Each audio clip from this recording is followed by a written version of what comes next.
The Lac Operon by me. What are operons, Lac operons, and who discovered them, and how they work? An operon is best defined as a cluster of genes under the control of one promoter and one operator in prokaryotic cells. Operons are a way to control activity of a specific gene to either turn it on or off. This controls when specific genes are being activated and when they are disabled. A procedure like this in a cell is in place to be more efficient, to not waste energy, and only enable certain processes when the cells require it.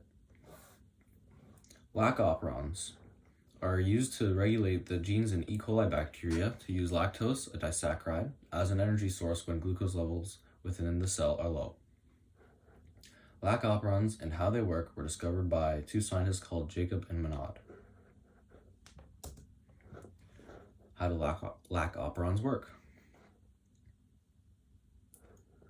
In order to be efficient and not waste the cell's energy, Lac operons in E. coli cells exist to make sure the cell is being efficient by only creating enzymes to metabolize lactose when there aren't enough glucose molecules that can be metabolized. The Lac operon is only active when glucose is absent and lactose is present. But how does it know when these conditions are met? Well, the Lac operon contains a regulatory gene sequence which constantly produces the LAC1 protein.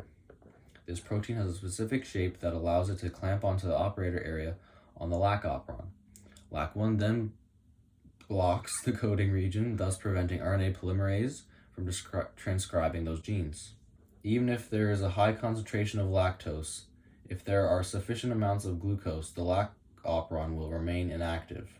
And if there are low concentrations of glucose and high enough concentrations of lactose, the Lac operon will be activated.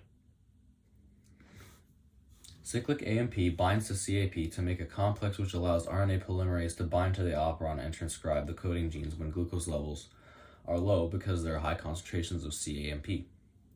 The binding of CAMP and CAP complex to the promoter of the operon gives RNA polymerase a higher affinity for the Lac operon's promoter region, which allows it to bind and transcribe the coding genes and initiates the release of enzymes that metabolize lactose.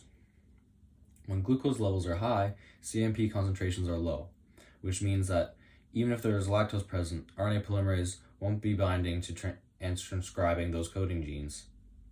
Without CAMP and CAP, RNA polymerase doesn't have a strong enough affinity to bind to the Lac operons in the first place, promoter region in the first place, and transcribe those coding genes.